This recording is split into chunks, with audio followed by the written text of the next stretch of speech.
الحمد لله وكفى وسلام على عباده الذين اصطفى أما بعد اللهم ألهمني رشدي وأعذني من شر نفسی. ناظرین محترم، آج ہم جس دنیا میں زندہ ہیں اور جس ماحول میں سانس لے رہے ہیں اور زندگی گزار رہے ہیں، یہ ماحول ایسا عجیب و غریب ماحول ہے کہ اگر انسان بیمار ہو جاتا ہے، پریشانی آ جاتی ہے، اور اسی طریقے سے ہماری اپنی بہت سی کمزوریوں اور کوتاہیوں کی وجہ سے کاروبار میں فرق آتا ہے، تو ہر انسان کا ذہن یہ بنتا ہے کہ شاید کچھ کرا دیا ہے، جادو کرا دیا ہے، کوئی سحر ہے یا کوئی آسیب ہے، کوئی ہوا کا ایسا اثر آ گیا ہے جس کی وجہ سے میرا کام بند گیا ہے. تو ہمارے ذہن میں یہ بات رہنی چاہیے کہ ہمیں پہلے اپنی طرف غور کرنا چاہیے کہ ہم واقعی جو اخلاق ایک کاروبار کرنے والے کے ہونے چاہیے، کیا ہم ان اخلاق سے اس مارکیٹ میں اور کاروبار میں داخل ہوئے ہیں، یا اخلاق سے ہم عاری ہیں، اخلاق سے ہم کورے ہیں. یہ بھی غور کرنا چاہیے کہ کون کون سی چیزیں ایسی ہیں کہ جو اسلام ہمیں کہتا ہے کہ تم بازار میں اگر نکلے ہو اور تجارت کے بازار میں، تجارت کے میدان میں اگر تم آئے ہو، تو تمہیں ان کاموں پر فوکس کرنا چاہیے، ان کاموں پر نگاہ رکھنی چاہیے. اپنے آنے والے گاہکوں کو کیسے ڈیل کرنا ہے، ان کے ساتھ کیسا برتاؤ کرنا ہے. جن کے یہاں تم جا رہے ہو کام کرنے کے لیے، ان کا سامان تو کوئی غائب نہیں کرنا ہے، ان کے سامان کو امانت سمجھ کر کے ان کی حفاظت کیسے کرنی ہے. اب یہ سب چیزیں آہستہ آہستہ چلتے چلتے اس قدر بڑھ جاتی ہیں کہ آدمی 1 سے 2 اور 2 سے 4 اور 4 سے 400 اور اس کے بعد آگے بڑھتی چلی جاتی ہیں. آدمی کہتا ہے بھئی فلاں آدمی تو بہت بد زبان ہے، کہتا ہے کہ بھئی فلاں آدمی تو سامان غائب کر دیتا ہے، کہتا ہے کہ فلاں آدمی تو پیسے لے کر غائب ہو جاتا ہے. یہ سب چیزیں ہمارے انہی معاملات سے متعلق ہیں، ہمیں ان پر بھی غور کرنا چاہیے.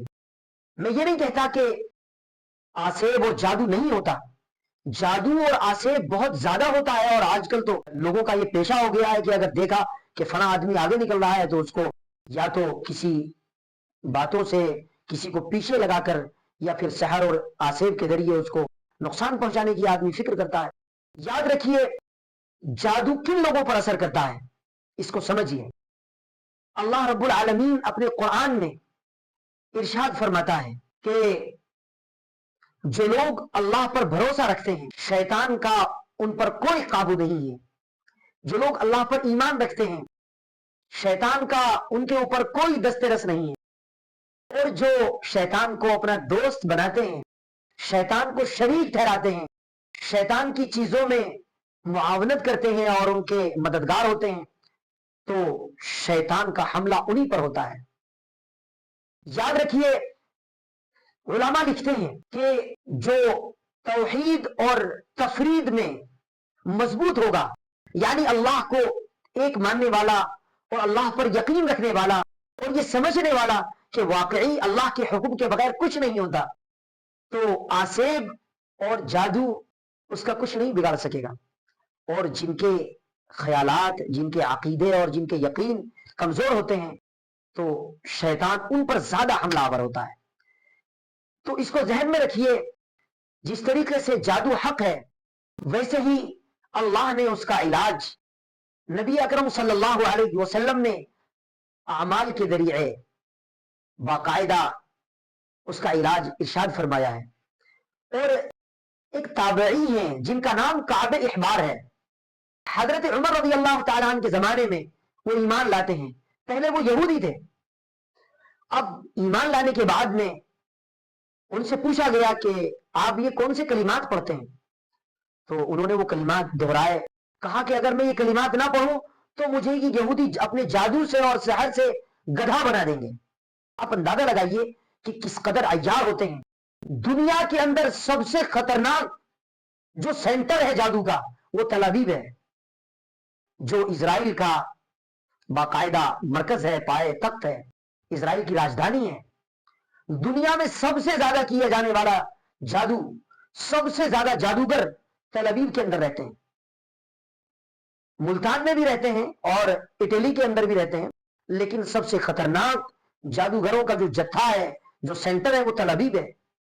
یہ اتنے ماہر ہوتے ہیں اور نظر لگانے میں اس قدر آگے ہوتے ہیں کہ وہ ایسے لوگوں کو باقاعدہ لے کر آتے ہیں جو کوری آنکھ والے ہوتے ہیں تاکہ لوگوں کو نظر لگائی جا سکے.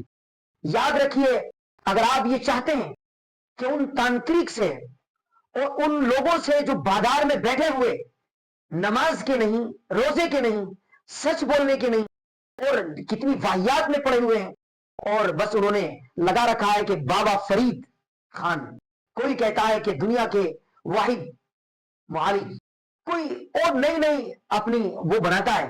یاد رکھیے اگر آپ یہ چاہتے ہیں کہ اپنے آپ کو سحر سے، جادو سے اور سفلی ٹوٹکوں سے، اوہام اور شر اور فساد سے آپ اپنے آپ کو محفوظ رکھیں تو دنیا کے اندر سب سے بہترین سحر اور جادو کا جو توڑ ہے وہ ان الفاظ کے اندر ہے.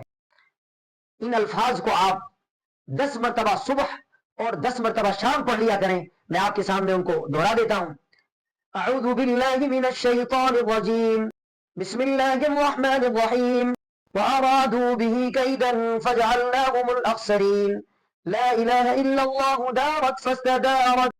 نارت فاستدارت حول العرش محمد رسول اللہ صلی اللہ علیہ وسلم انت شافی انت کافی فی مہمات الامور انت حسبی انت ربی انت لی نعم الوکیل. یہ الفاظ، یہ کلمات صبح و شام پڑھیے، انشاءاللہ سحر کرنے والا، جادو کرنے والا ناکام ہو کر رہے گا اور ہر حال میں وہ اپنی منہ کی کھائے گا. اللہ سے دعا ہے کہ رب العالمین ہم سب کو سحر سے، آسیب سے اور شیاطین کے مکر سے محفوظ فرمائے اور ہمارے گھروں میں قرآنی چیزوں کو عام فرمائے. جزاکم اللہ تعالی خیر.